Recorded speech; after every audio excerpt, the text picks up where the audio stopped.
in this video, I'm going to show you guys what I do after a shoot. Basically my data management workflow, whether I'm on site and handing off something or I'm shooting something that I have to edit in the future. So let's say I just wrapped this up with a small business owner. I posted the BTS of it earlier, and now I'm going to dump all the footage off of all the devices onto my laptop first, and then I'm going to make a copy on this SSD as a backup.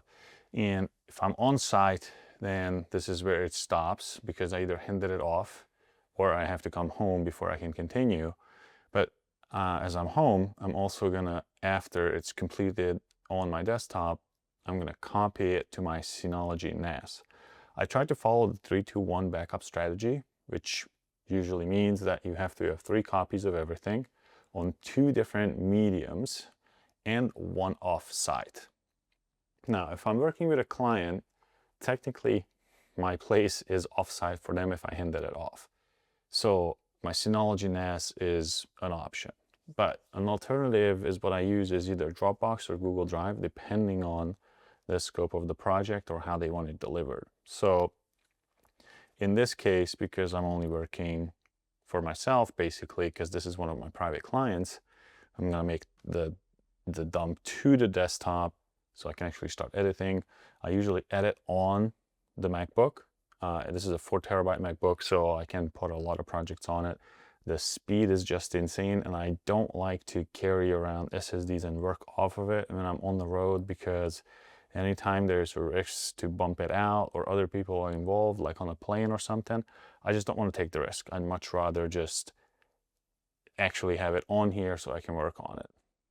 This thing syncs to my Synology automatically, and I also use a small app called Dear Equal from the Mac App Store, which lets you compare 2 projects side by side. So if you made some progress and you come home and you want to make a copy or update your copy, you can put it in, select the 2 folders, and then just hit sync, and it will make the new ones update the older folder. So I do this all the time, and then I also copy it to my Synology until the project is deemed complete. And then I only keep the project for the number of days or months or whatever that was in the contract. So let me grab the devices that we're gonna dump, and we're gonna get started here. On this shoot, I used the Zoom F6 for audio. I also used my FX6 as a cam. So I'm gonna pull that one out and put it right next to me. I also had my FX3, which was my B camera. And I also used one of the Tentacle Sync Track E's as a talent audio backup. So I'm just gonna pull that one single recorder out to do this. And for the demonstration purposes, this is where we're done. My camera, my A cam, also had an audio recorded through channel 2, which came from the same shotgun that was recorded in the Zoom F6. I have my Zoom F6 set up in a way where it only records the 6 channels if they're active. I don't record the stereo mix because I never use it. I don't ever need this device to give me a stereo mix out of the 6 inputs. So I basically turn off that in the recording, which also saves space, and you only end up with the individual tracks that are basically the clean recordings from your microphones. So that was recorded with the Sennheiser 416, which through a splitter box went into channel 1 here and channel 2 in the FX6, because channel 1 on my FX6 is always this Audio-Technica shotgun, which is a short shotgun. This is the, I think it's the 875. Yes, it's the AT875R.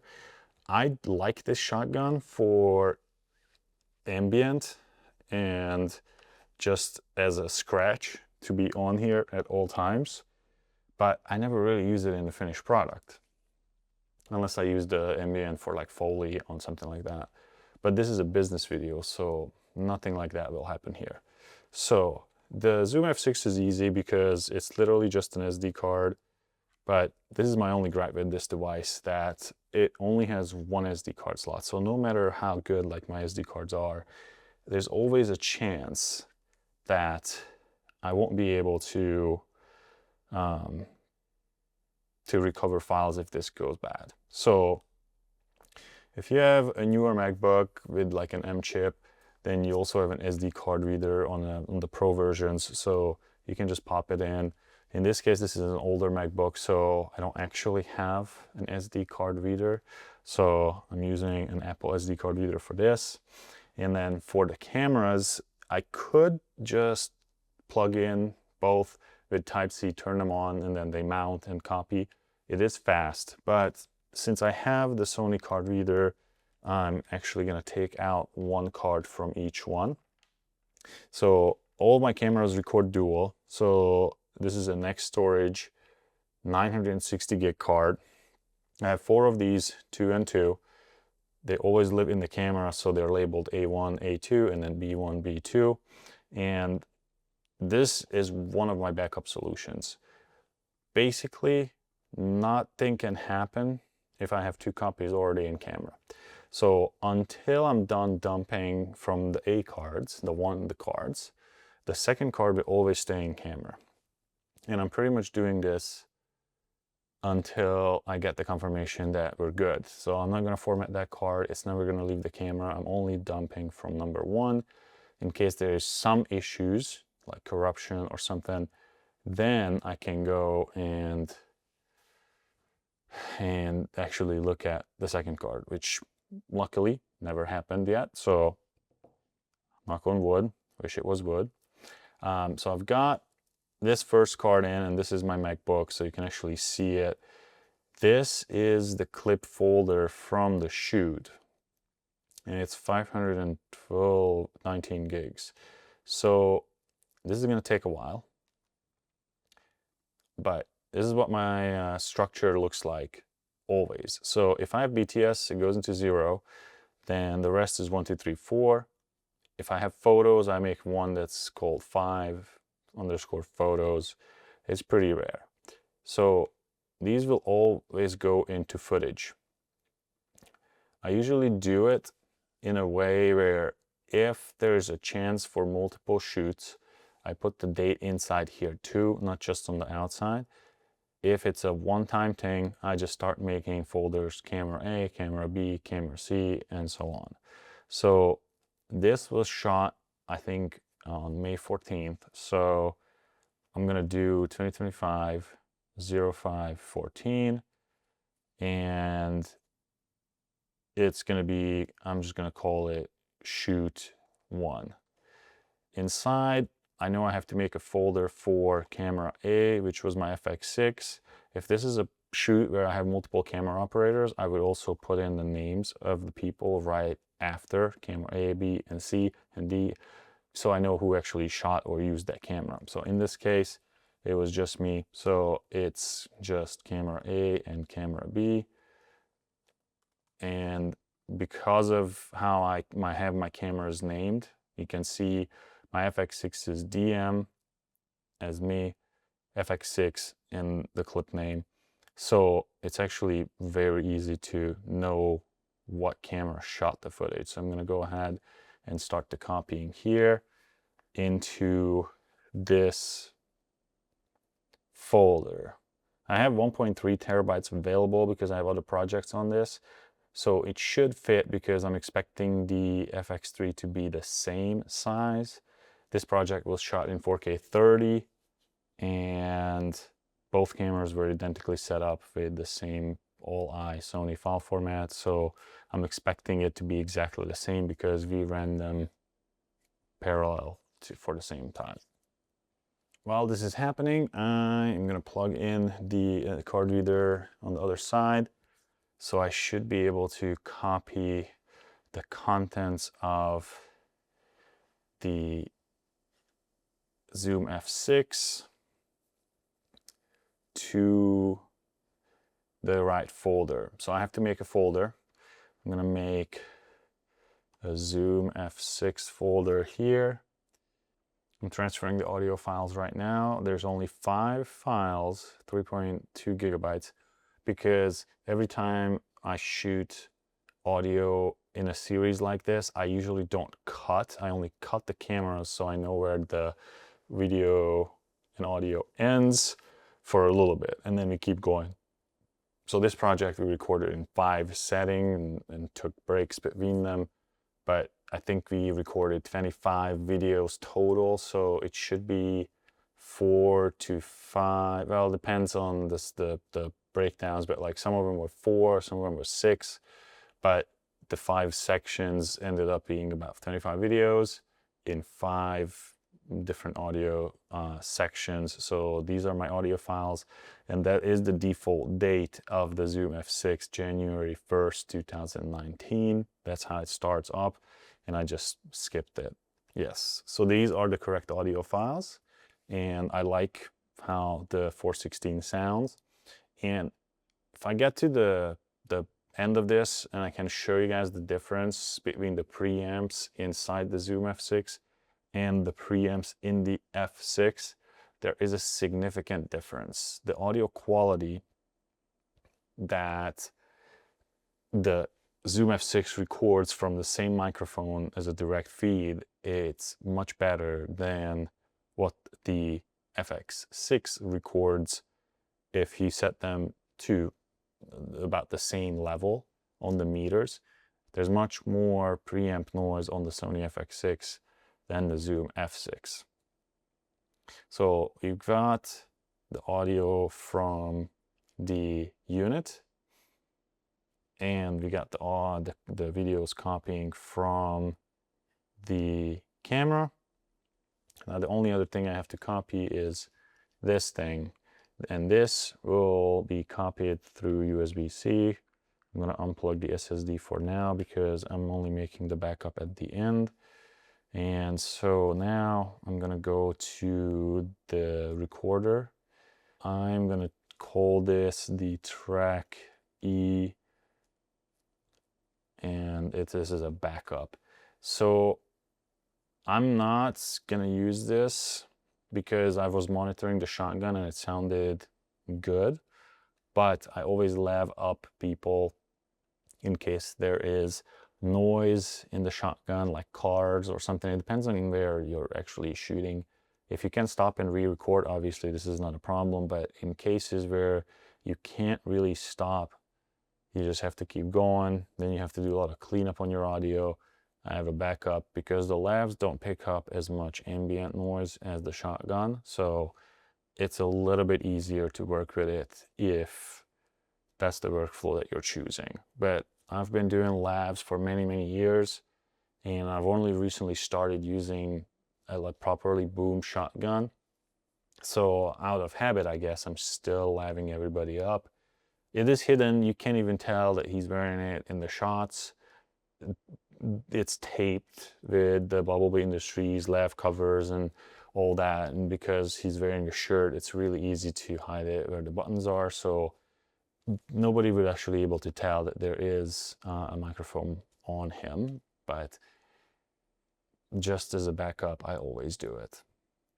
So after these are copied, I'm going to go over and grab the FX3 cards, copy those, and then we're going to go into the Sync Studio and sync it up from the software that came with the Tentacle syncs. Now that the copying is about to finish, I can disconnect the track E, I can disconnect the Zoom F6, put the card back into the device. After the next shoot, I'm probably gonna format it because it had some older projects on there too.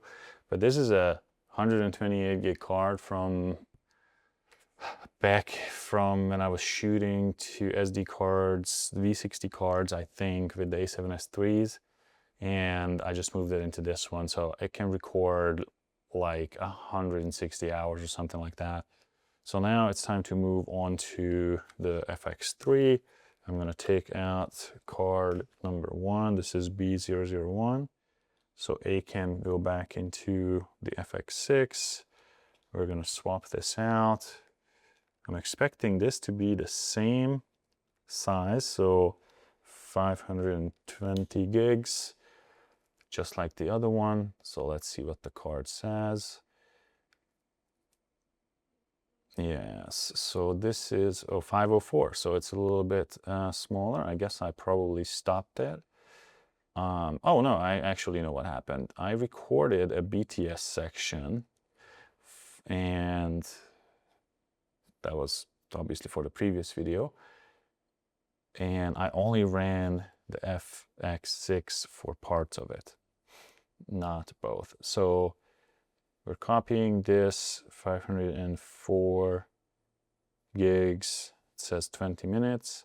So after that's done, I'm going to come back and then we jump into the Tentacle sync. Now that the Bcam copying is about to finish in 5 seconds, I have everything that I need to start this syncing process.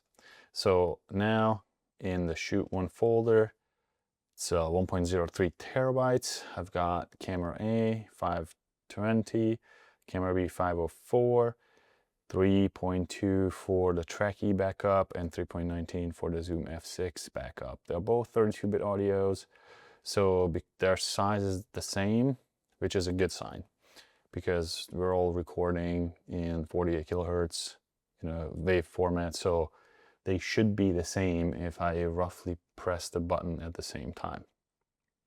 So now let's jump into the Tentacle Sync Studio.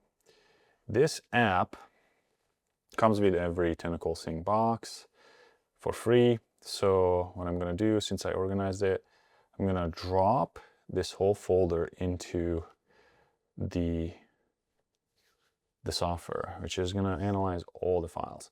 If you're shooting with cameras that can handle proper timecode, then it will detect the cameras correctly as which one is A, B, C, and so on. If you're shooting, I guess the legacy way, where you feed the timecode into the audio jack, mic jack on a camera that doesn't directly support timecode, then you manually have to group them. So make sure your cameras are named correctly. If you look at my FX3, my FX3 is called DM, FX3, and date and clip. If I had more than one, when I had my A7S3s, then I had a designation behind the bodies. So I had an FX3A and B, so I can actually differentiate between them. I kind of wish that the FX6 would also put the date in the file name, which is not an option. It seems crazy because I know it's a different division at Sony, but like these cameras literally are brothers and sisters. So the fact that the FX6 cannot put the date into the file name like the FX3 can is blowing my mind. So, okay, still analyzing. I mean, it is a terabyte of footage and audio files.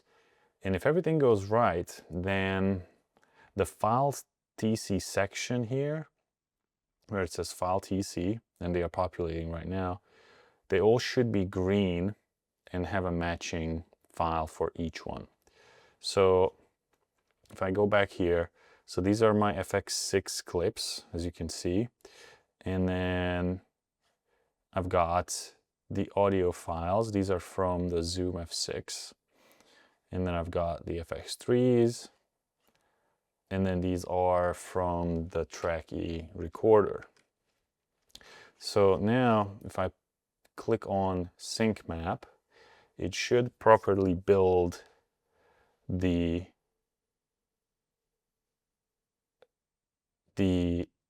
timeline. There is an issue here that I can see, which means that the grouping is incorrect. And the reason behind this is a very simple fix. This software can detect separation date, separate footage of multiple shooting days, which means if your date is incorrect, which we know that it is incorrect in the Zoom F6, it will think that it was shot on a different day, so it won't sync it to the other stuff. It will like batch it basically. If I turn that off and I resync it, then you can see that it just jumped together.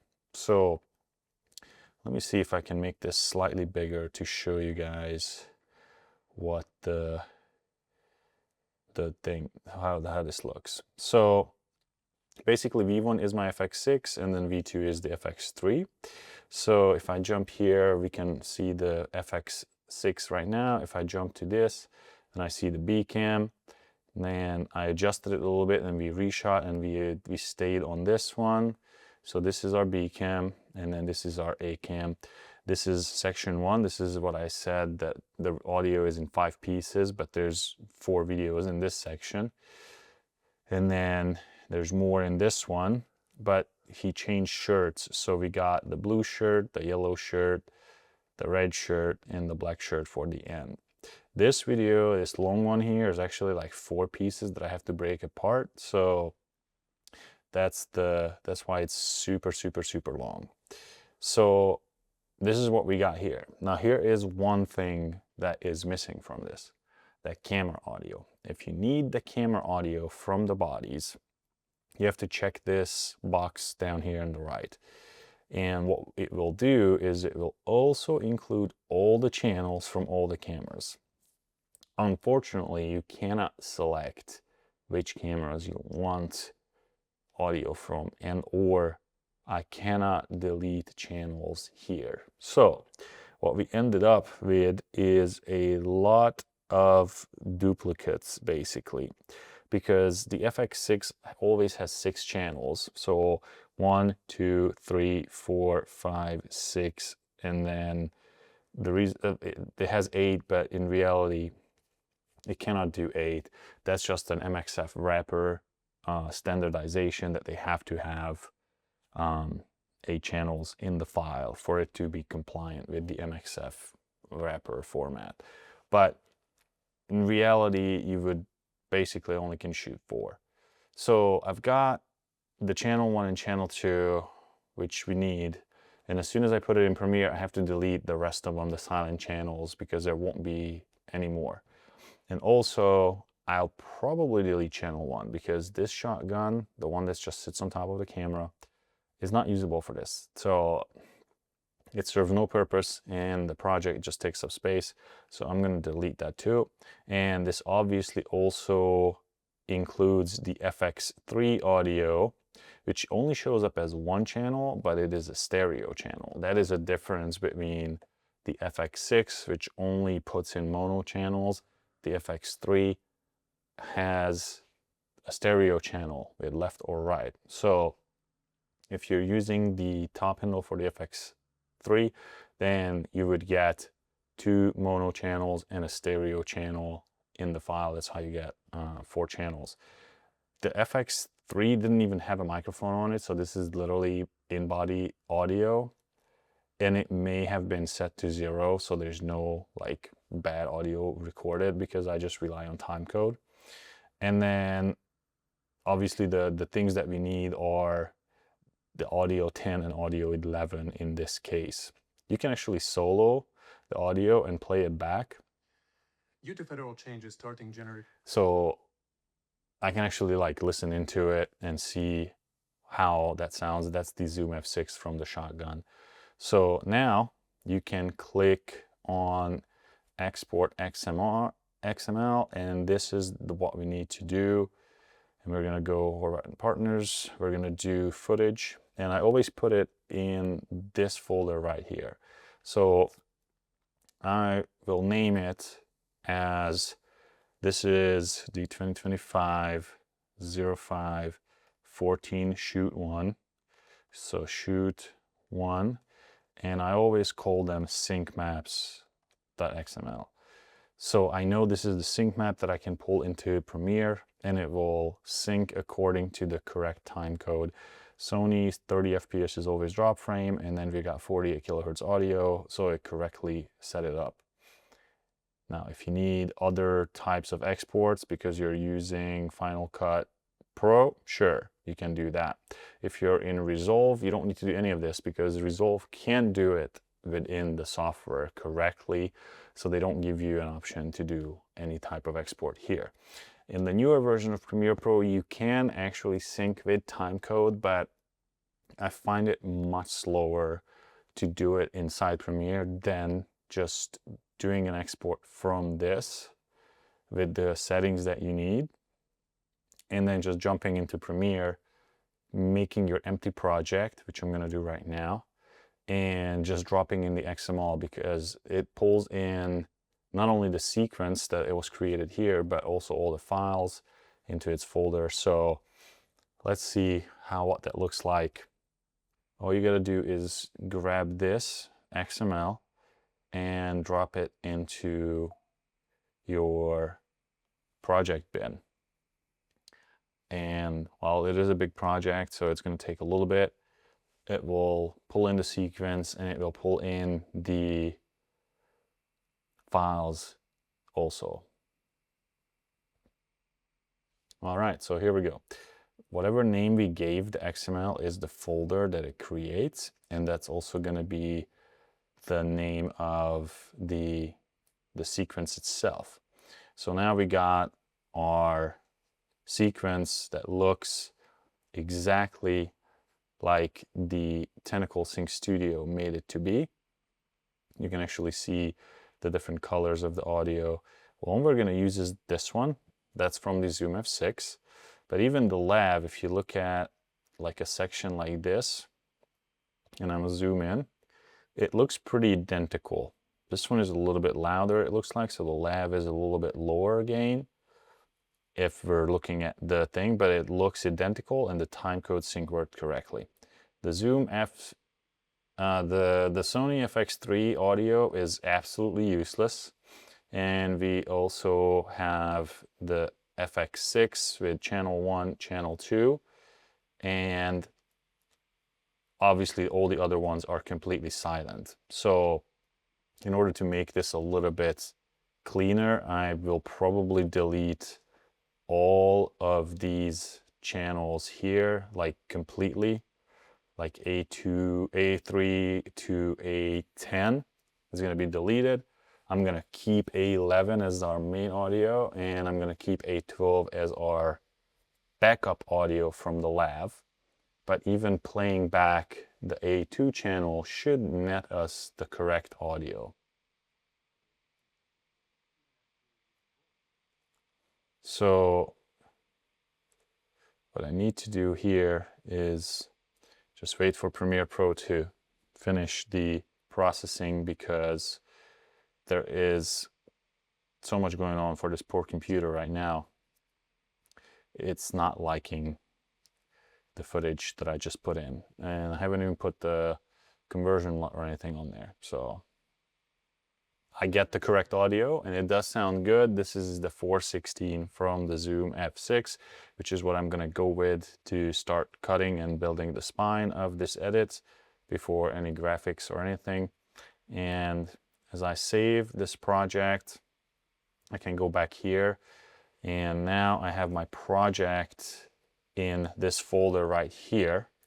And so now is the time to plug in my SSD and make a full copy of it before I start anything. So this 4 terabyte SSD is what I use to mirror my projects, because I always keep the ones that I'm currently using. So I'm just going to make a copy, let it do its thing, and as I make changes, I'm going to use the DirectQual app to just update them periodically, like at the end of the day when I'm done with a step or two. Now I'm going to let this finish up with the processing of all the audio, because Premiere Pro needs to build the waveforms and such. And then I'm going to start editing.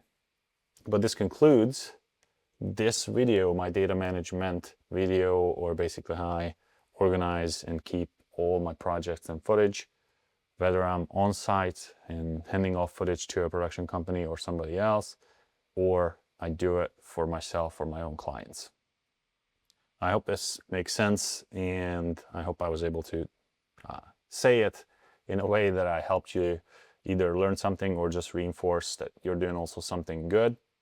I have been doing this for about 8 years at this point, and I've always been satisfied with the results, because anytime I have to look for something, I know exactly where to go. If I have to find clips, I know who shot it, which folder it will be in. It's not a guessing game.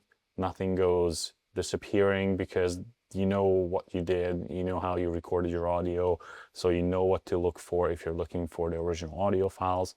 It's a really good system, I think, and it's easy to understand for anybody who just looks at my folder structure, because I hand off a lot of projects to editors who will have to pick it up and figure it out. But I try to make this as organized as possible, so when they start working on a project, I took a lot of stuff off their plates. Basically, I built the project, the sequences, I usually duplicate them and I mark which one to edit, because I will delete the unnecessary, like dead, like silent channels. So when the editor starts working on a project I created, they don't have to waste time figuring out which camera and which folder. It's literally just opening up Premiere because the project is already built and they're ready to go. So thank you guys for watching this super long video. I didn't think it was going to take this long to record all of this, but I'll see you guys in the next one.